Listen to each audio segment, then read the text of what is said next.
If you want my opinion on the Nicaragua elections, what happened, it's a predetermined result, obviously. It wasn't a re-election.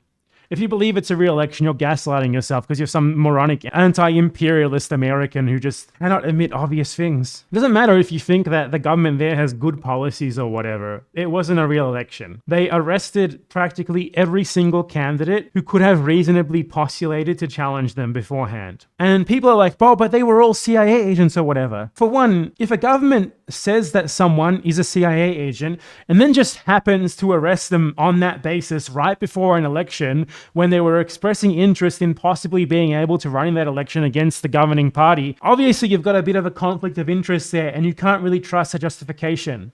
Because the source for it are the people who are explicitly advantaged by arresting that person.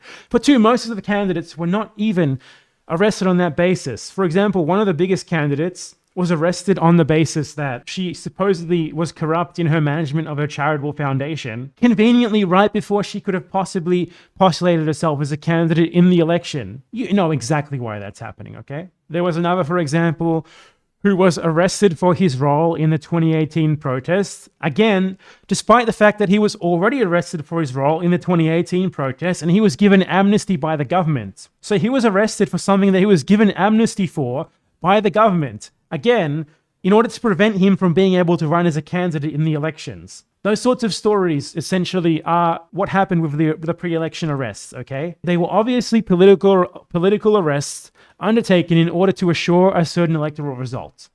Doesn't matter if you think that Ortega is better than the alternatives. I absolutely do.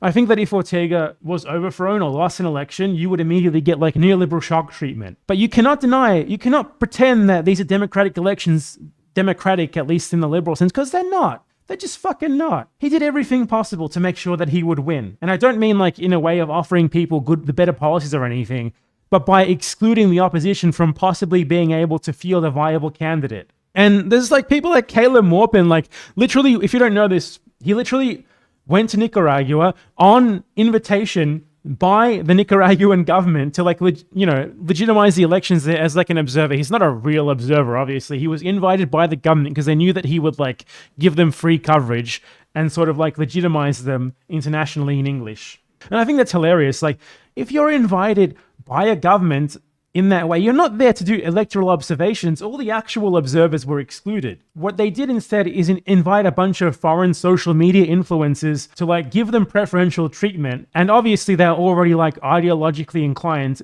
to support like the government and to like sort of whitewash the process there, especially when, they're being given benefits and being shown specific things that the government chooses, etc., etc. An electoral observer is not like Caleb Maupin, who is obviously incredibly partial for the Nicaraguan government. An electoral observer is someone who is supposed to be non-partisan, who's given free access to do whatever the fuck they want regarding the elections in a specifically organized fashion.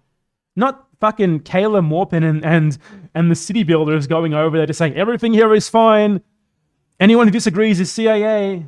So look, the Nicaraguan elections are obviously bullshit. Not because there was fraud, but because they banned all viable opposition candidates beforehand, which essentially means that like it's a foregone conclusion. We all saw what happened in Brazil, for example, when Lula was excluded from the election, and that alone was enough for the center-left to lose the election against Bolsonaro. Excluding important candidates from an election is an incredibly effective way of ensuring a certain result, and that's what they did in Nicaragua. Do I think that it would be good if Ortega, for all of his huge faults, was overthrown or lost an election? Unless it was to someone who unambiguously was better, which I think is unlikely, no.